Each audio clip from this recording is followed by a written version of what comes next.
This is your question based on your research. Could you elaborate on the statistical analysis you employed and justify your choice of techniques? Since my study was qualitative, I used thematic analysis instead of statistical tests. This method helped me identify recurring themes and patterns in students' behavior and social impacts. How did you help? Impacts, which was the most appropriate approach for understanding their experiences and life. How did you ensure the validity and reliability of your data collection methods?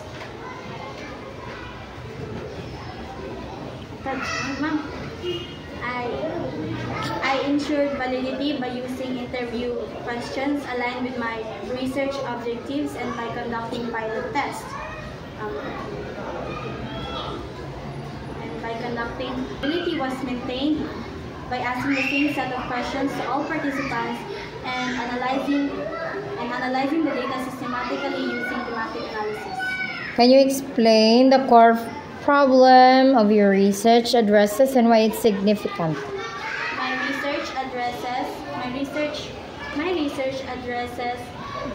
My research addresses to the growing problem of addiction to Korean and Asian dramas among grade 10 students. This is significant because excessive viewing can affect their behavior and academic performances and social relationships. By understanding these impacts, we can promote healthier viewing habits and awareness among students, parents, and teachers. Okay, next. What are the most significant findings of your research and how do they contribute to the existing body of knowledge? I found that drama addiction affects students' study habits, sleep patterns, and social interactions. Many participants reported prioritizing dramas over schoolworks and social activities. My research adds to the existing knowledge by focusing on how Asian dramas specifically influence the behavior of Filipino teenagers. Now, what are the key limitations of your methodology and how did these limitations influence your findings? One limitation was our small sample size, which may not represent all grade 10 students. Another was that our data relied on self-reported answers, which can be subjective. Despite this, we ensured reliability by carefully analyzing responses and identifying consistent patterns across participants.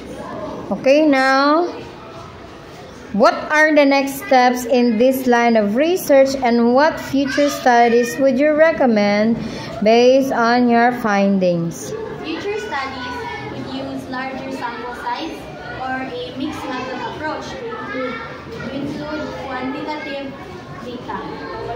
Researchers could also explore interventions such as awareness campaigns and media literacy programs.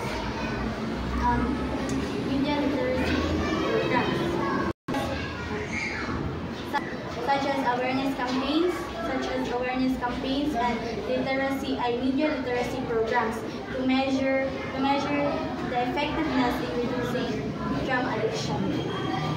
What are the potential limitations or challenges in applying your findings?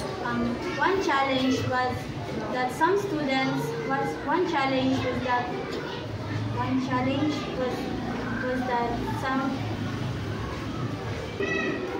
Did your research uncover any expected results and how did you interpret this and what are their implications? Yes, an unexpected result was that some students develop positive traits such as empathy and cultural awareness from watching Asian dramas. I interpreted this as a reminder that not all effects are negative. Moderate viewing can actually promote understanding and appreciation for other cultures. What are the practical implications of your findings and how might they be applied in real-world setting? What are the practical implications of your findings and how might this be applied in real-world settings? Our findings can guide students. Our findings can guide teachers, students. Our findings can guide students, teachers, and our findings can guide teachers, parents, and counselors in developing awareness programs that help students balance their entertainment and academic performances.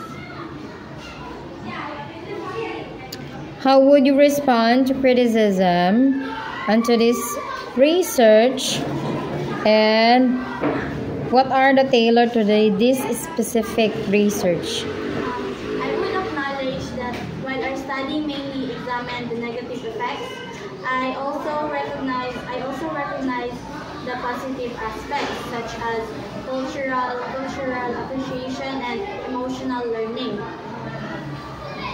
Emotional goal wasn't to discourage watching drama, but to highlight the importance of moderation and self-control among students. Last question, what are the potential limitations or challenges in applying your findings? One challenge is